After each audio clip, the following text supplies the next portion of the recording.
So your diff is going to cost more than my whole supercharger? It's worth it just to wipe that smug smile off your face. Welcome back to Autoalex V2. Welcome also to Reedish Motorsport and owner James. Hi. And behind both of us, there is Barney, my high mileage 330i Touring, which as you know, is becoming an M3 Touring, hence the engine. Absolutely. Today's a very special day because Rory and I have dropped off the S54 that was in my old red one that we did the whole drifty thing and the engine nearly blew up. Bruno from BDS has completely revamped it, restored it and reworked it.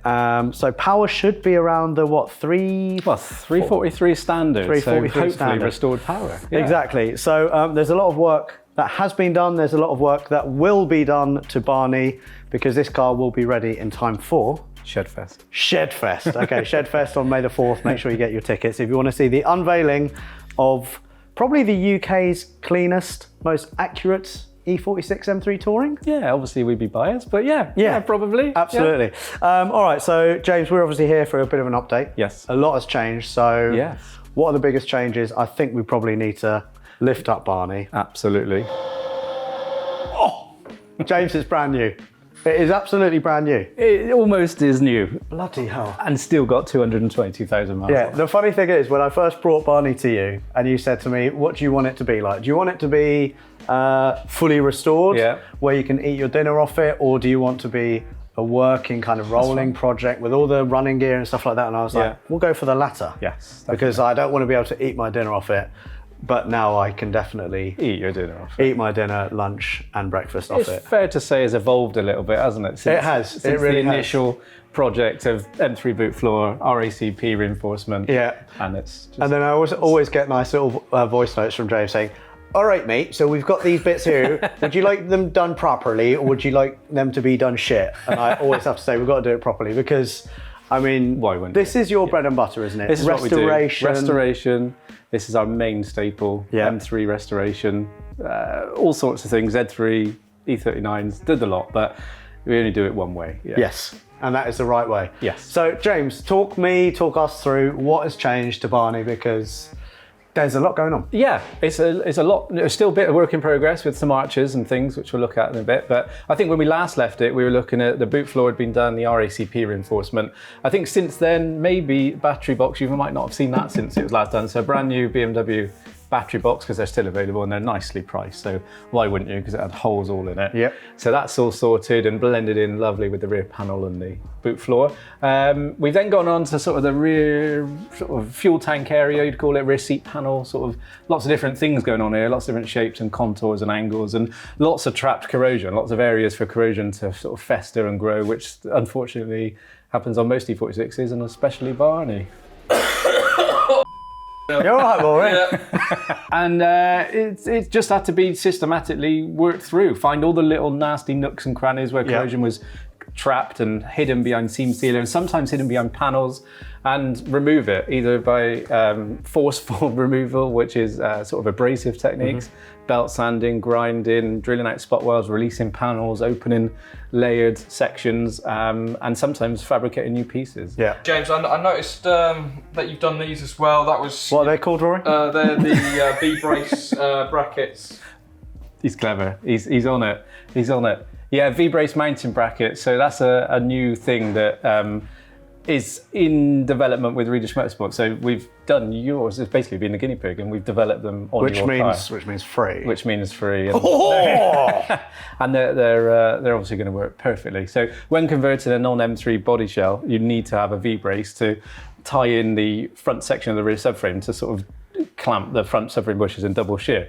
And that V-brace mounting box doesn't have anywhere to mount on a non-M3. So this structure here is all new fabrication pieces, not actually from a donor vehicle, but actually brand new pieces that we've produced, which is a very tricky and intricate thing. Yes. We have to 3D scan it with the help of others, and then turn it into a CAD file, which then is a DXF to be sent off for laser cutting.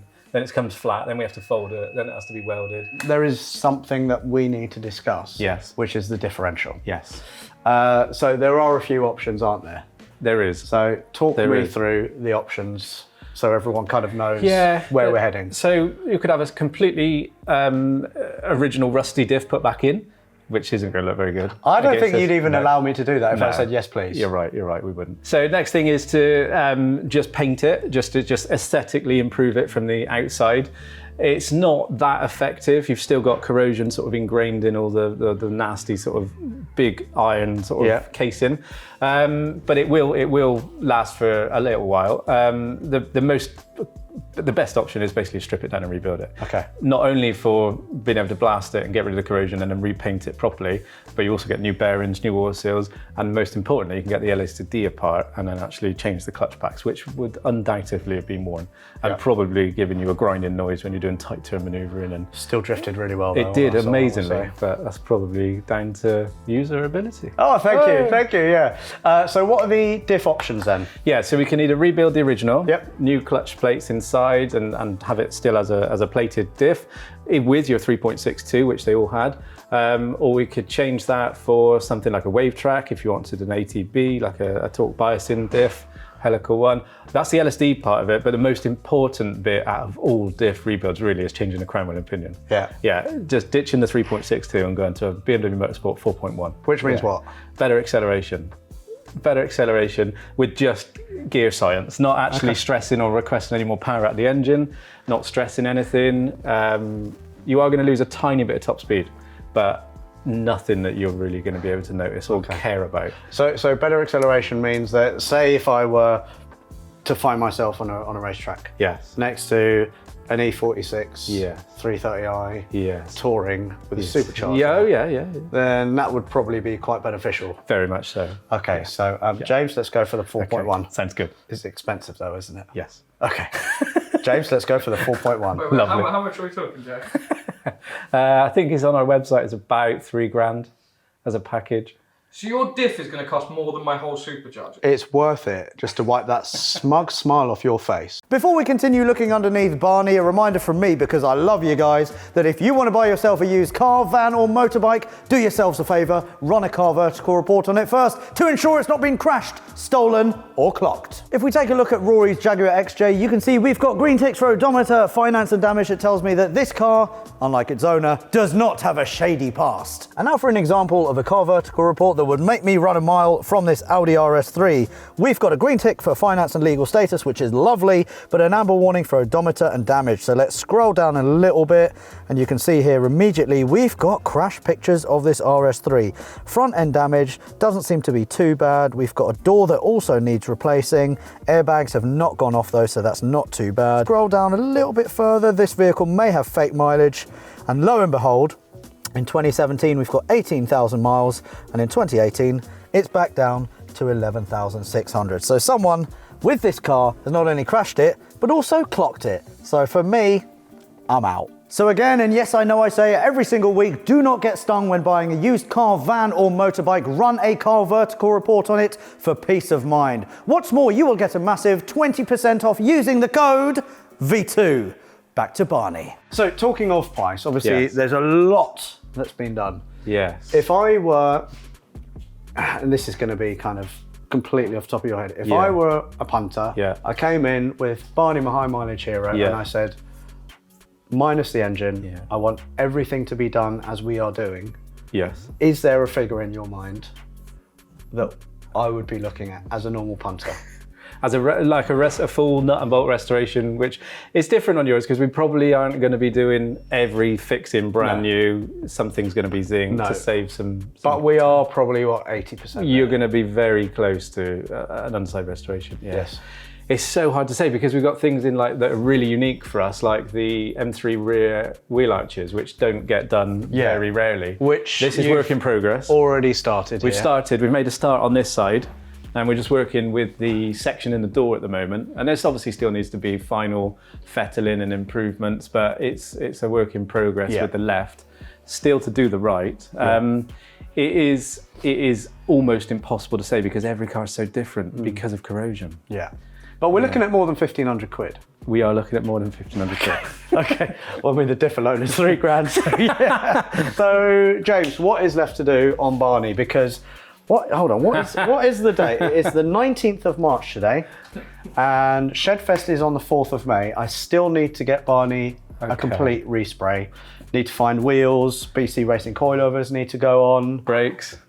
Exhaust. Yeah. Scorpion EBC. I'm going to be tapping you up. Yeah. Front wings, mirror bases, powder coated pieces, lots and lots of bushes, arms, suspension, ball joints, rubber mounts, power flex. And all the BMW bits that you need to fix this all together. Yes. Yeah, quite a lot in what, a few weeks. Yeah. Yes. Doable? Oh yeah, totally. Yeah. Okay. We've done tighter deadlines, should we say? All right. Fantastic. Yeah. Oh, and obviously wiring conversion, ECU work, coding. Oh! I've forgotten one major thing as well. Are you thinking what I'm thinking? No. I'm not even talking about the engine. It's attached to the engine, the thing I'm talking about. Gearbox. No. Carbon fibre. Yes. Oh. Intake. Now we're talking. Who does carbon fibre intakes? Carbonus.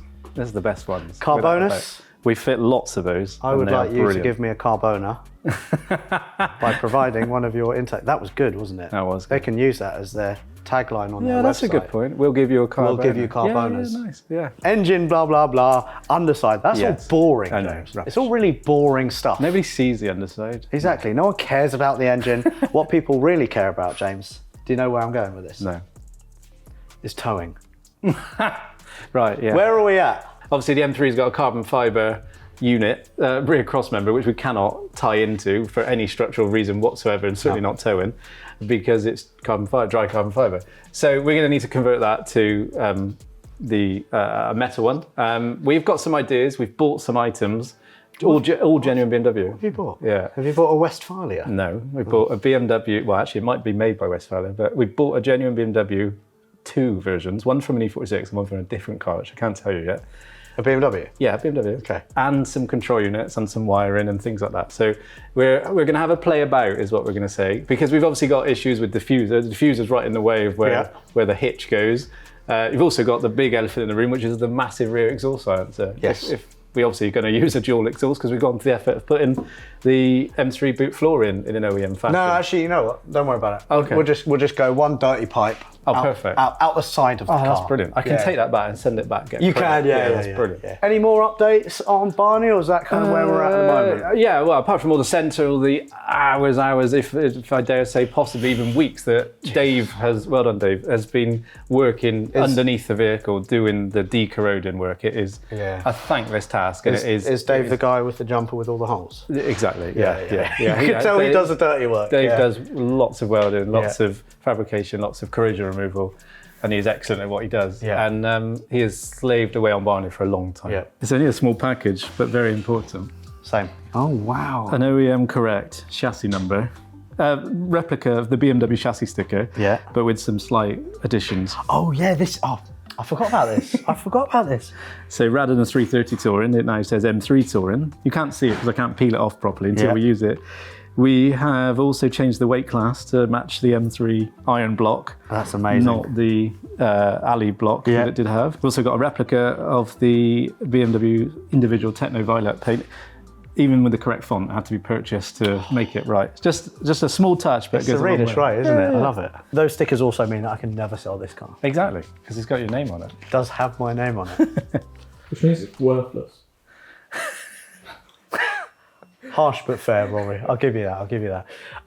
So still a lot of work to do. Yes. Not a lot of time, and you're confident that come May the 4th, Shedfest, we will be able to pull a cover off and have a near finished E46 M3 Touring. Yes. I say near because the interior will probably still be the current interior that's in Barney. Another process. That's for another day. Yeah. We don't do trimming. We don't do trimming. And we don't want to do unless the trim can be welded. But yeah, for now, like I said, there is an update on the E46 M3 Touring project.